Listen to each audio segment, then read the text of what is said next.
कि लोकसभा का चुनाव बेगूसराय में समाप्त हो गया और जो सन्नाटा आपने अभी इंट्रोडक्शन में बता रहे थे कि सन्नाटा छाया हुआ है, ये सन्नाटा इस बात का द्योतक है कि दोनों पार्टी में से कोई भी पार्टी आश्वस्त नहीं है कि मैं जीत रहा हूँ। दावे अपनी अपनी जगह है, दावा करने की तो बात अलग है। कोई 6 लाख पार करा रहे थे, कोई 4 लाख पार करा रहे थे, वो दावे नहीं दिख रहे हैं इस बार चुनाव होने के बाद। पिछली बार तो गिरिराज सिंह 4.5 लाख के मत से जीत गए थे, इस बार क्या लग रहा है आपको? इस बार देखिए, पिछली बार और इस बार में बहुत अंतर है। पिछली बार में क्या था कि लोग एकजुटता के साथ चुनाव लड़ रहे थे, इस बार सिर्फ उम्मीदवार चुनाव लड़ रहा था, एकजुटता नहीं थी। और एकजुटता नहीं होने का कारण भी उम्मीदवार ही बने हुए थे।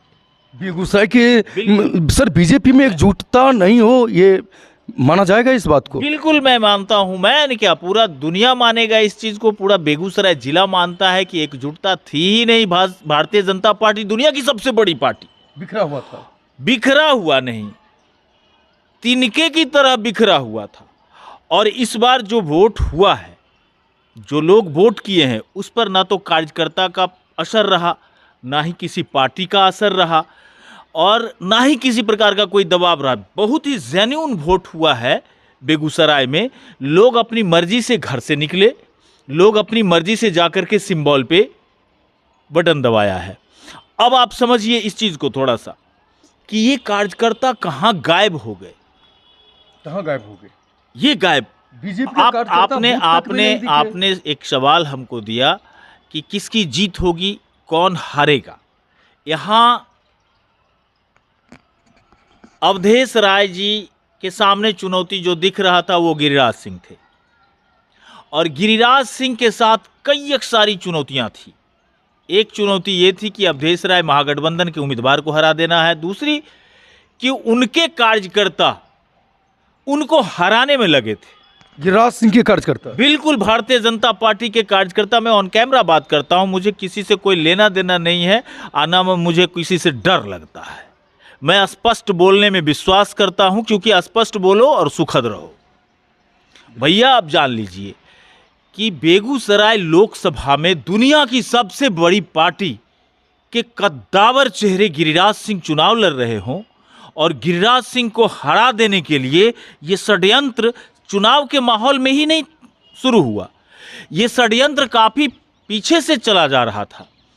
उसमें कई सारे लोग, बहुत बड़ी साजिश के बीच गिरिराज सिंह को खड़ा कर दिया गया। और गिरिराज सिंह के साथ साजिश क्या क्या थी?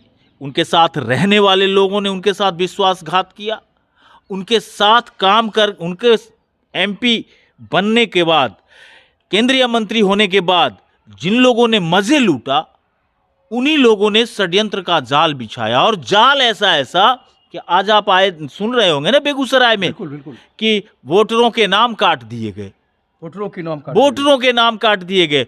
और उन्हीं क्षेत्रों के वोटरों के नाम कटे जहां भारतीय जनता पार्टी के समर्थक का इलाका था, मटिहानी प्रखंड में। ऐसे बीएलओ को बहाल कराया गया, बीएलओ ऐसे लोगों को बनाया गया जो एंटी हिंदुइज्म माइंडेड लोग थे। सैकड़ों की संख्या में नाम काट दिया, जगह जगह लोगों ने नाम काटा। आप देख रहे हैं कि उस पर अब सुरेंद्र मेहता मंत्री हैं, खेल मंत्री हैं, वो भी सफाई दे रहे हैं, वो भी मांग कर रहे हैं कि फिर से इनकी वोट कराई जाए। अब आप समझिए कि कार्यकर्ता क्यों नाराज थे। कार्यकर्ता नाराज नहीं थे, बल्कि कार्यकर्ता को पूछता कौन था, कार्यकर्ता को पूछता कौन था। और रही बात कि कौन कितने वोट से जीतेगा, तो आप गांठ बांध लीजिए। मैंने पूरे लोकसभा क्षेत्र का भ्रमण किया, तो मेरा जो व्यक्तिगत अनुभव है, उस अनुभव में मैंने बस यही पाया कि पुरुषों के वोट में काफ़ी बिखराव दिखा पूरे लोकसभा क्षेत्र में, लेकिन महिला वोटरों में बिखराव था नहीं। बिखराव महिला के वोटर में कहीं से नहीं दिखा। किसको दिया होगा महिला लोग? महिला तो बता रही थी कि हमने कई एक महिला से बात किया, उन्होंने कहा कि मोदी को हम वोट कर रहे हैं, हम मोदी को वोट कर रहे हैं। उसमें से कुछ ऐसे महिलाएं भी थी जो हसुआ बाली के साथ थी। अब वो हसुआ बाली के साथ क्यों थी, इस बात को उनको जानकारी नहीं था कि हम हसुआ बाली को वोट क्यों कर रहे हैं। मैं धन्यवाद देना चाहता हूं बेगूसराय के तमाम मतदाताओं को, मैं तमाम नागरिकों को भी धन्यवाद देना चाहता हूं कि गिरिराज सिंह जो 60,000 करोड़ रुपए लगा दिया बेगूसराय में, उस तो विकास नहीं दिखा और भरोसा वहां करने हम चले गए जो अगर जीतता है तो सिर्फ सांसद निधि का कोष 5 करोड़ रुपया लेकर के आएगा। 5 करोड़ में विकास की बयारें बहाने वाले लोग बेगूसराय में खूब उछल कूद मचा रहे थे, लेकिन 60,000 करोड़ रुपए का विकास नहीं दिखा। इस बात के लिए तो धन्यवाद आपको भी देना चाहिए बेगूसराय वासियों को। सर इसमें एक सवाल और पैदा ले रहा है, अगर गिरिराज सिंह के प्रति अगर पब्लिक में, जनता में, उनके कार्यकर्ता में अगर नाराज़गी थी तो ये नाराज़गी की वजह क्या हो सकती है? जहाँ तक मेरा सवाल है, गिरिराज सिंह जीतने के बाद अपने क्षेत्र में कहीं भी मतलब जो है, वजह बहुत सारे हैं, एक गिनाऊं क्या, पन्ने भर जाएंगे गिनाऊंगा तो। इतनी सारी वजहें थी, वजह ही वजह थी। एक व्यक्ति जिसका पूरा जीवन राजनीति में समाप्त हो जाता हो, मेरे ख्याल से उनका ये अंतिम चुनाव भी होगा उनके अपने जिंदगी राजनीतिक जीवन का, चूँकि उम्र हो गया उनका। तो आप समझिए कि वो व्यक्ति सिर्फ 2-4 लोगों के एमपी बनकर के रहने में भरोसा रखा, 2-4 आदमी के लपेटे में पूरे 5 साल गुजार दिए। और इसका प्रभाव गिरिराज सिंह चाहे 10,000 से जीतें, 20,000 से जीतें, 50,000 से जीतें, 60,000 से जीतें, 70,000 से जीतें, या अवधेश राय 50,000 से जीतें, 60,000 से जीतें, 70,000 से जीतें, आंकड़ा जीत का यही होगा। इससे बढ़ नहीं सकते कोई भी व्यक्ति।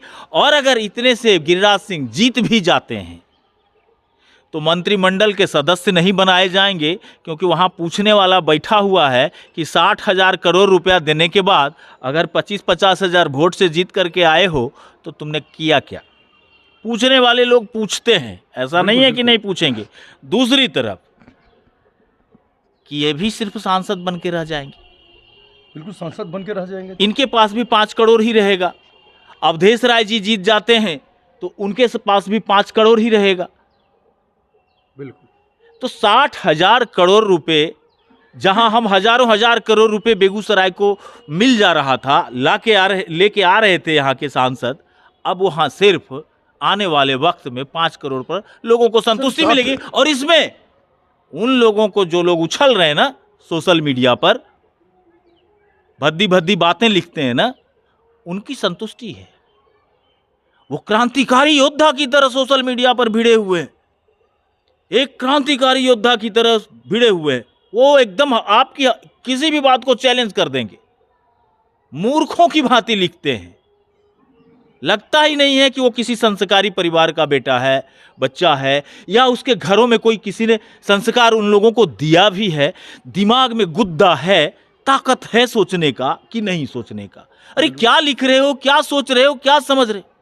हम लिखे जा रहे हैं और फलना जिंदाबाद, चिलना जिंदाबाद। अरे जिंदाबाद के नारे कहाँ लगाने जा रहे हो? 60,000 से उतर करके 5 करोड़ पर बेगूसराय को लाके खड़ा कर दिया और बात बनाते हो।